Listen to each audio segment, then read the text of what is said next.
absolutely perfect. I'm always very happy to come back. I actually just came back from filming a vlog. Can you believe it? A vlog. It's very exciting for me because I think what made it so exciting was the little steps that led up to actually making the vlog, because it has been a while since I put myself in front of a camera to talk continuously. And you might be thinking that, yo, I'm listening to your podcast right now, Nikki. Aren't you doing the exact same thing? Yes, you are right. But the difference between what I'm doing right now and that is there's no script. There really is no script. The only thing that is planned out is the title, and I have to just go off whatever at the top of my head. And it was very hard for me to actually do that because in the past, when I would create videos, vlogging videos, I had a hard time trying to go with the flow with my thoughts. I would lose track of what I was saying and I would just stumble across my words. I think I still do on the podcast. I'm very sorry for that, but I'm getting better. And it kind of comes back down to me starting with the podcast this year first and making a lot of it.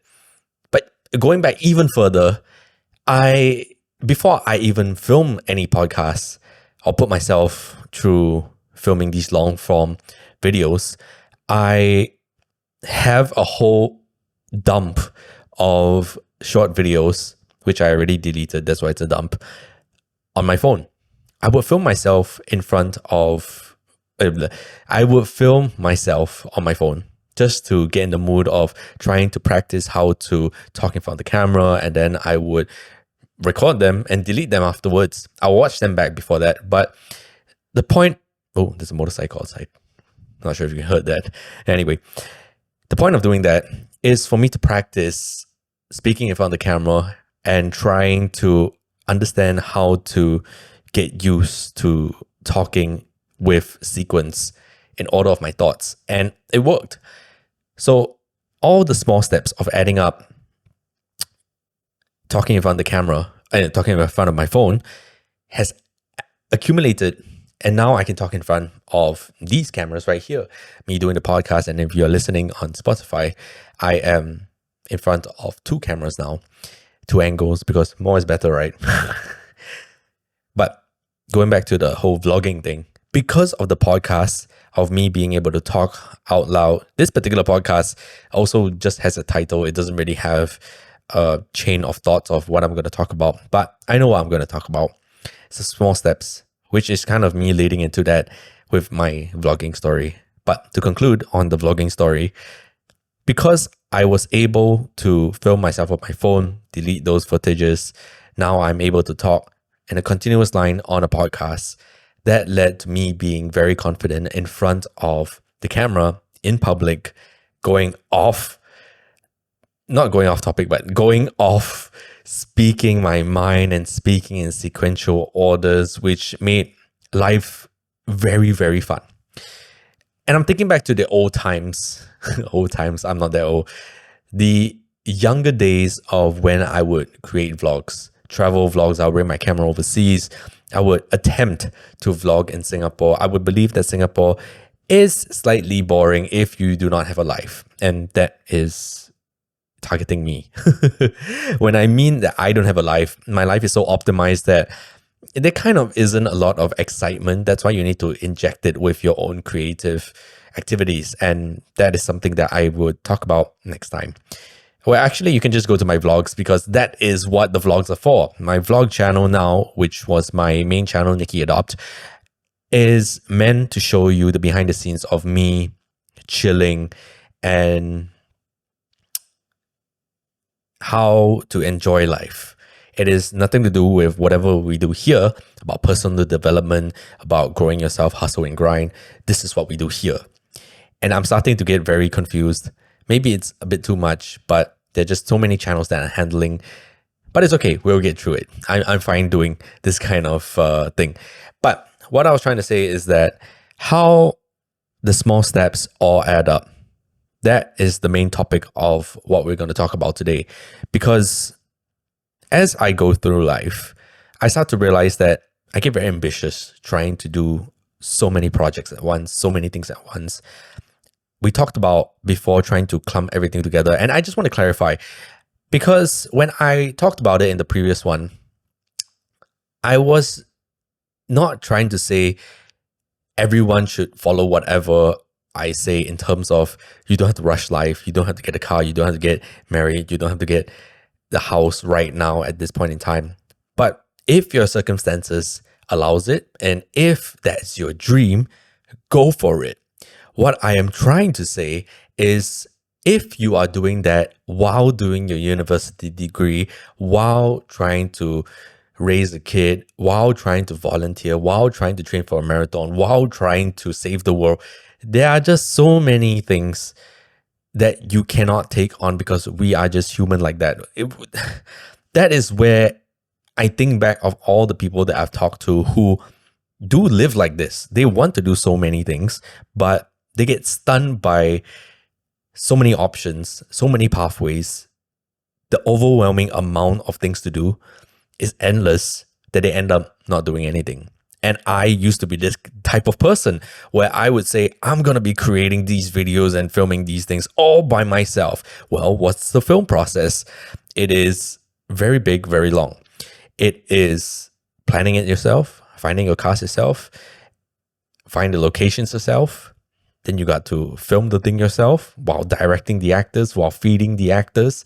And then you have to edit the video. Then you have to sound design and color grade. And it's a lot. If you're thinking from a YouTube perspective, I think that's completely fine. But when you want to make those type of movies, it's very taxing on your whole life. And then not even just the movies.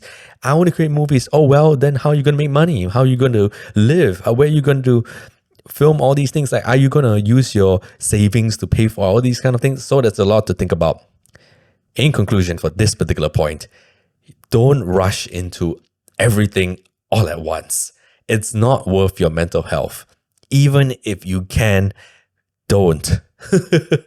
Don't. Because I'm not sure if I mentioned this before, but when I was playing Minecraft a long time ago, I think I've mentioned this before. But for the people who have just come into the podcast for the first time, playing Minecraft before, I played on survival mode.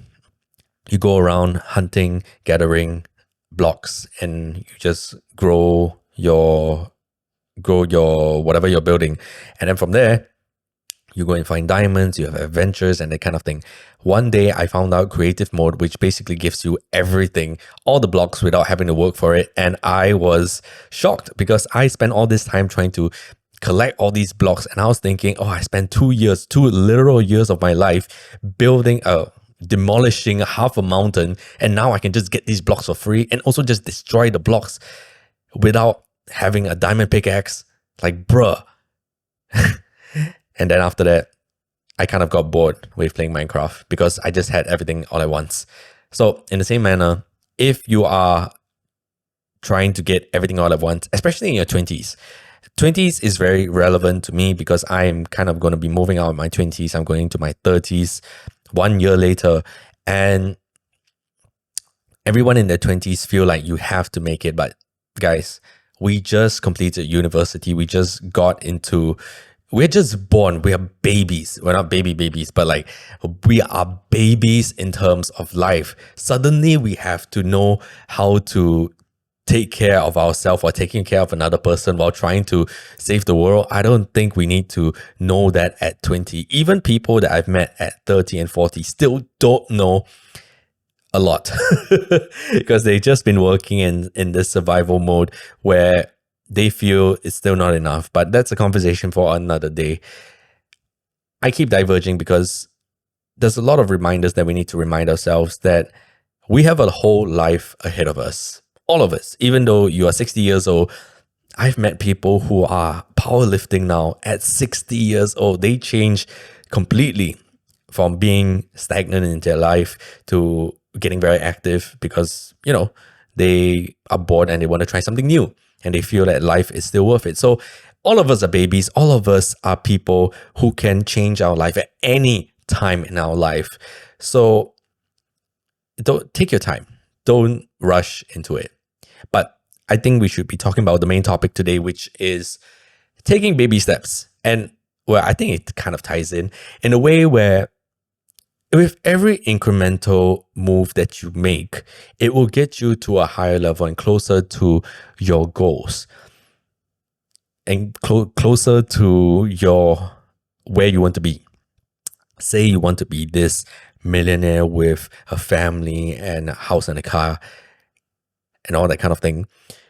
You need to take it step by step. It is what it is. Oops. The reason why I want to talk about taking it step by step is because a lot of people don't see the significance of taking it one day at a time, because they are spending so much time in the future of things that never really happened yet. Oh, one day when I get this car, then I'll be very happy. Oh, then what do I have to do now? Well, I have to keep working. But work means nothing because work is boring, and then I'm not going to put effort into my work. And then, yeah, that kind of thing. People don't see how much they have walked up the mountain because they don't measure. You cannot measure. No, wait. You cannot improve what you don't measure. And that has made such a big impact on my life, because last year when I was doing 75 hard, I was losing weight. I tracked every single day. I would step on the scale every single day. I would see the weight fluctuate. I would see what food I'm eating. Then I'll adjust it. Then I will cut back on my water, my sodium and things. And the difference is not big. You will see very incremental changes, like weight dropping. And then one fine day, I drink a whole 1 liter of water, and then it will just jump back up like 4-5 kilograms. I drink a lot of water. And I go, whoa, what's going on? And then after that, I will stop eating, which will retain even more water, which is a bad thing. But over time, after 20 weeks, I look back and I see, oh, wow, I actually have not lost a lot. 3 kg might not be a lot. But when you see, but there are other markers. When you see my body, it does shrink. It has shrunk. When you look at my body, it doesn't look like it's shrunk, but there are other factors to measure how weight has been lost. Because clothes fit better, I feel better, I have more energy, I suddenly can run even more, I suddenly don't pant when I stand up. That used to be a thing, by the way. And all these factors will contribute to your success. The people don't look behind enough. They see, oh, this is where I came from. This is where I'm at right now. There's still going to be a long way to go. I am going to just take my time, and I probably am going to give up soon. Don't, guys, don't. Keep at it, look back, and see where you have come. Every small step that you put into it will amount up to something. And the more attention you put on whatever you're working on every single day, if you're just saving $1 every day for a year, you will get $365, for example. That's a lot of money compared to $1 and not doing anything. If you said that you were going to the gym to work out for 10 minutes every single day, that is, you do the math for me, 365,000 minutes of working out in the gym. That's the entire year. Way better than not going to the gym at all. That kind of thing. Small incremental steps. And again, looping back to the main story, looping back to the first story, which I talked about just now, where I didn't start out, when I was getting back into trying to film myself again, I didn't start out by just throwing myself in front of a podcast because I know that I'll fail at it. I know that I will just go to a brick wall and not sure what I'm going to be saying anymore because I did not practice. But I used my phone for myself, small incremental steps. It didn't amount to anything, but over time, after doing it multiple times and being very confident in front of the camera, I started to realize that, hey, I can do it in my phone. I can do it in front of my cameras now. And now I can do it in public with cameras. Oh, it all adds up together. So this was the reminder for today, to remember that every incremental step that you take is worth it to your success. So keep at it, don't give up, and keep going.